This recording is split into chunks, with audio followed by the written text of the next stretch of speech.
Hey Earl, what's going on, homeboy? Put you in bed? Yeah, I'm sleepy, man. All right, talk to you later, buddy. When I was in prison, I had to be like, I was 2 years in, so I had to be like 19 years old at the time. I ain't really mess with a bunch of young dudes, man, because I was trying to stay out of trouble, so I was kicking it with a bunch of the older dudes. One day, me and old school was sitting in the day room, and there was some guys, some young guys my age, and they was talking about how they was gonna hustle and what they was gonna do when they got out of jail and yada yada yada. He said, "Man, youngster, listen to what they saying."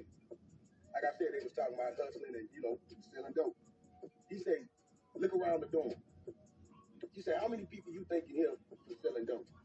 I was like, "A whole bunch." He said, "How many people you think in here for robbing?"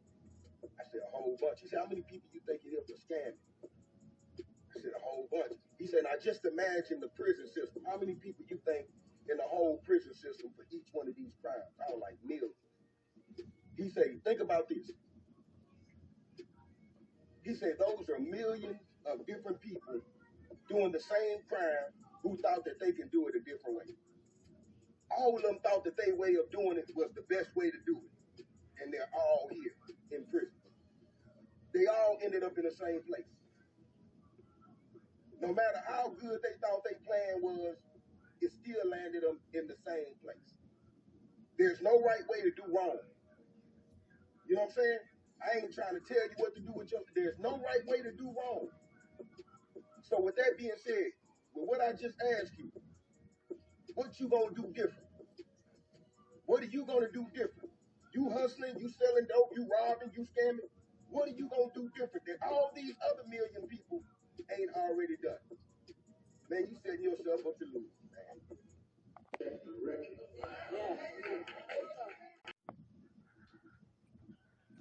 Don't let pride be the reason why you lose your life, man. Say, man, if you have nice things, you have to understand this. There's people that's jealous. There's people that's gonna try to come and take whatever it is that you have. If that end up the situation where somebody is trying to take it from you, man, give it to them, bro. Give it to them, man. Don't lose your life over something that you can replace. God then gave you this wonderful life for you to live, man. Show that you value it, man, and not just a materialistic thing. Here it is, you done died over a chain that you can't even wear no more.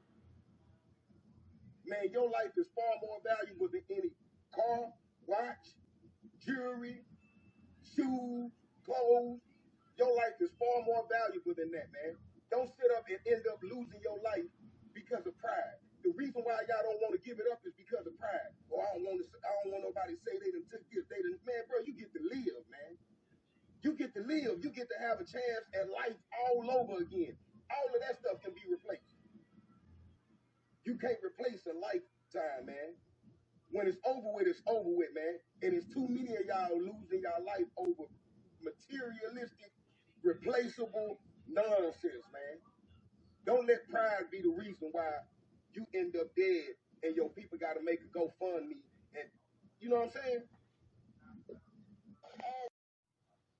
I stayed in that cell 24 hours, man, for 7 years straight, solitary confinement, never coming out that cell at Florida State Penitentiary. Everybody who, was at the penitentiary with me, everybody who know me, come and confirm as such. And I look back and say, damn, I did that. Bro, you don't Yeah. wear it. Yeah. You don't wear it. You don't. But you know what that shit taught me though, being in that cell though? It taught me some it taught me some priceless lessons. It taught me this, bro, that truthfully, when you're back against the wall and you ain't got nobody to call on, you got to dig deep within and call on yourself and make God your best friend. So you got a lot of people out here that act like they lonely, like they just need a dude or need a woman in their life. They needy as fuck. You see what I'm saying? That shit gave me a mind state out this world so motherfucking strong to where I know that if the whole motherfucking world turned their back on me, I got me and God got me. You're gonna get yourself hurt out here in these streets. You doing the wrong thing out here, man. You don't know shit in these streets. Do you understand what's going on out here? Huh? No. Do you really understand what's going on out here? All that thinking you're gonna be running away and standing and you hurting your mother. And your mother doing her best. That lady was struggling. And you don't give a fuck. You don't care. You gotta get yourself together, man. Our kids out here dying. You a kid. Stay in a kid's place. This is why we out here doing what we gotta do to make sure that y'all is good, man. Cause we went through this shit, man. We don't want y'all to go through this, man. There's no excuses that your father not there. All that is no excuses, right? Because if you get caught in the system don't give a fuck about you. You understand what I'm telling you? You get jammed up, you catch a charge out there, trying to follow individuals, because they're going to end up manipulating you to do anything. Because you're going to get with the wrong individuals, and they're going to say, oh yeah, man, do this, and you're going to be a fucking dummy, and you're going to do it, and you're going to end up in jail. Because guess what? You want to be something that you not really is, man. So you know what you're going to do? You listening to me? You're going to take your motherfucking ass home. That's what you're going to do. And you're going to stop disrespecting your mother. You hear me?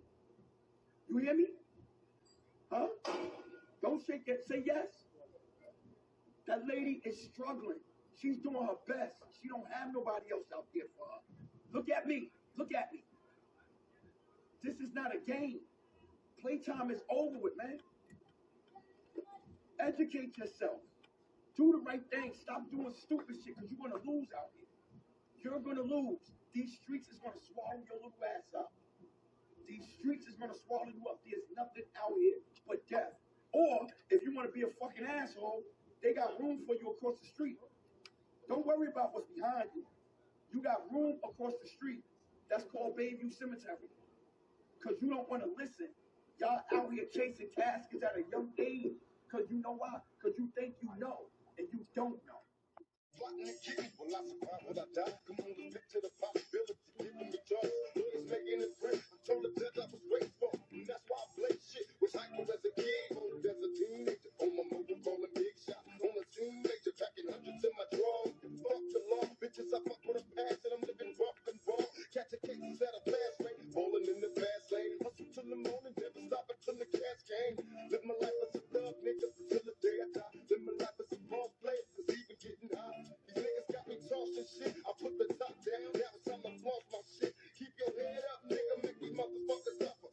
Up in the bins, burning rubber. The money is mandatory. I sit in here 26 years later, and I see what my dad was trying to save me from. I was so adamant in trying to jump off the porch and running too fast to get to the streets. And this is my dad was trying to save me from.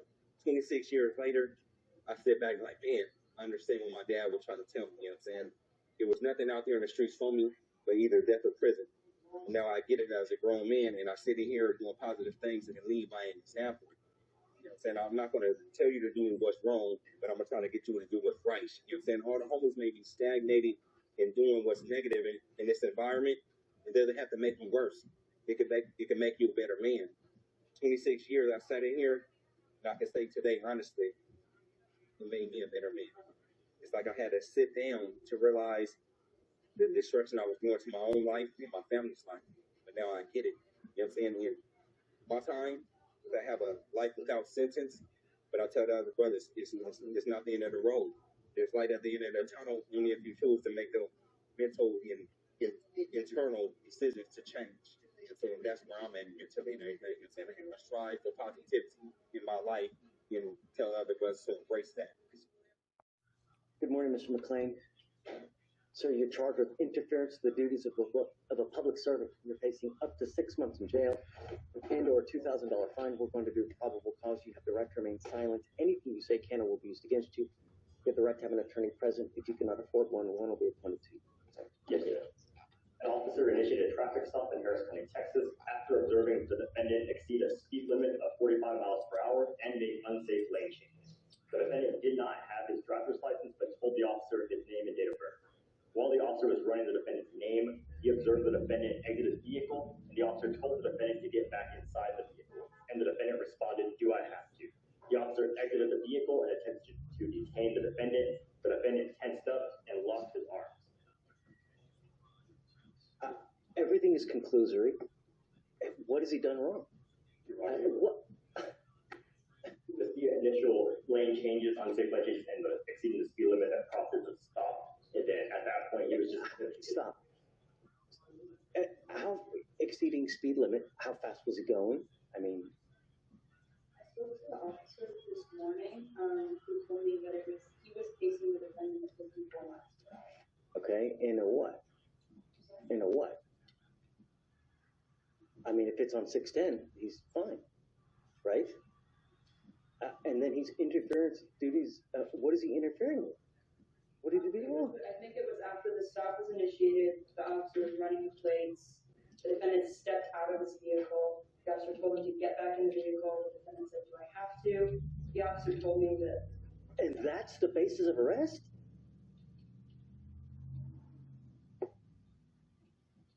Yeah, please don't. Are you losing? Yes, sir. Okay.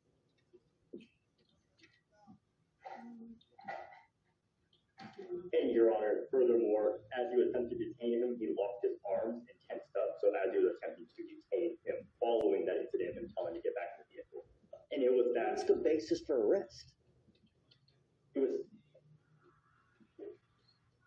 just a temporary detention. It was just an attempt to detain him while he was trying to investigate. What's he doing wrong? What's he doing wrong? No, I don't think so. Mm-hmm. We can find no probable cause. No, it's just, he gets out of the car, and then it just the virtue of fact him getting out in the car is interfering with the duties. Really? No. Just, when you get into, just be careful out there, man. Life is hard as it is. When you get into, you gotta be careful, man. People always have to get you. Be nice. It's not hard. Things will go well. Look, I got it. I'm with you, okay? Just hang tight with me for a second, okay? All right. Request on death row was to see his dog, but the moment they met, everything took an unexpected turn. Marcus Carter, 42, sat in his cell at Virginia's Greensville Correctional Center, facing execution for a murder he didn't commit. His only wish was to see his service dog, Buddy, a loyal Labrador. The warden agreed, a rare kindness. When Buddy ran in, tail wagging, Marcus knelt, tears falling. Buddy licked his face, then pawed at Marcus's shirt, pulling out a note hidden in his collar. Marcus opened it, hands shaking. The note from his old friend James read, "Found the real killer. Evidence locker file 19C. Marcus's heart pounded. This could save him. The execution was hours away, but hope sparked. Marcus was convicted 10 years ago for killing a gas station clerk in Richmond. The evidence was weak, a grainy video and a confession forced after long questioning. Marcus, a former mechanic with no record, always said he was innocent. His lawyer overworked, missed key clues. Buddy, who helped Marcus with stress, lived with his sister Clara since his arrest. The note was a shock. James, a retired security guard, had risked everything to hide it in Buddy's collar. Marcus called the guard. "Get my lawyer," he said, voice firm. The guard took the note, puzzled. Marcus hugged Buddy, whispering, "You're my hero, boy." Time was short, but the note gave him a chance. He sat, stroking Buddy, waiting for help. The warden stopped the execution to check the note. Marcus's lawyer, Elena Vasquez, rushed to the prison. She read the note and demanded the evidence locker. File 19C had a USB drive with new security footage, hidden by a corrupt detective, Carl Ramsey. The video showed another man, a gang member, at the crime scene, clear as daylight. Elena's hands shook. "This proves Marcus is innocent," she told the warden. She filed a motion to halt the execution. The prison was tense. Marcus sat with Buddy, petting his fur, waiting. Clara arrived, tears in her eyes. "Buddy knew," she said. Marcus nodded. He's my miracle. The clock ticked, but the note brought hope for justice. People outside started talking about Marcus's case. Elena took the footage to court. The judge, an older man, watched the video. It showed the real killer, not Marcus, leaving the station. The courtroom gasped. Elena said, "This was hidden on purpose. Marcus is innocent." The judge stopped the execution and ordered a retrial. The footage pointed to Ramsey, who framed Marcus to protect his informant, the gang member. Ramsey was arrested, his badge taken. Marcus stayed in his cell, Buddy allowed to stay until the hearing. The story spread fast. Death Row Man's dog brings proof of innocence. People online shared it with Free Marcus, praising Buddy. Clara hugged Marcus, saying, "You're coming home." He smiled. "Thanks to Buddy." Hope grew stronger. The twist got bigger. James, who sent the note, had been checking Ramsey's old cases. He found the USB in a secret file, risking his job to get it to Marcus. The gang member, now arrested, confessed, naming Ramsey as his protector. The confession cleared Marcus and exposed a group of bad cops hiding evidence for money. Elena's team found 3 other wrongfully convicted men, all black, framed by Ramsey. The news shook Richmond. People protested outside the courthouse wanting justice. Marcus saw it on a small cell TV. He petted Buddy, saying, "You started this, boy." Clara led rallies, her voice strong. "My brother's innocent. Fix this." The city listened, moved by Marcus and Buddy's story. The fight was just beginning. The retrial was quick. The new video and confession cleared Marcus.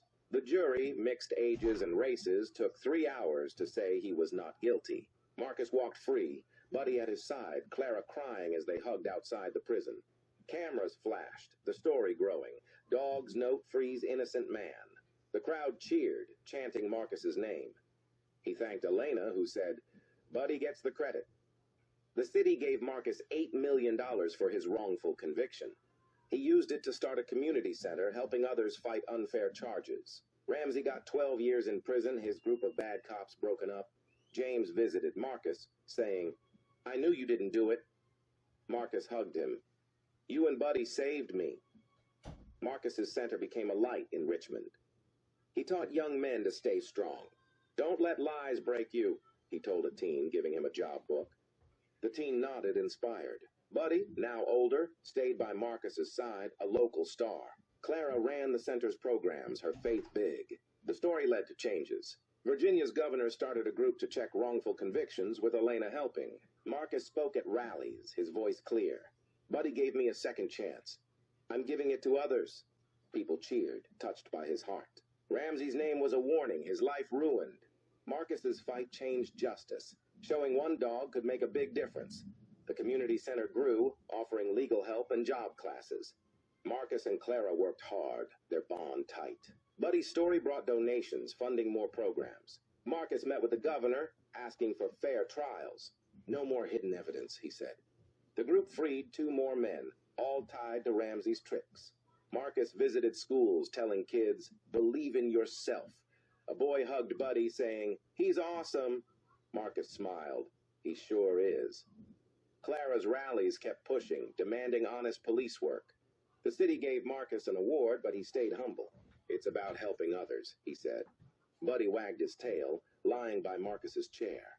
The center was a place of hope for many. The story didn't stop with Marcus's freedom. He spoke at a big meeting, Buddy beside him. "Justice failed me, but my dog didn't," he said. People stood clapping. Elena's work freed another man, his family thankful. Ramsey's trial showed more bad cops, leading to new laws on evidence. Marcus's center was copied across Virginia. He mentored a young man, giving him a tool guide.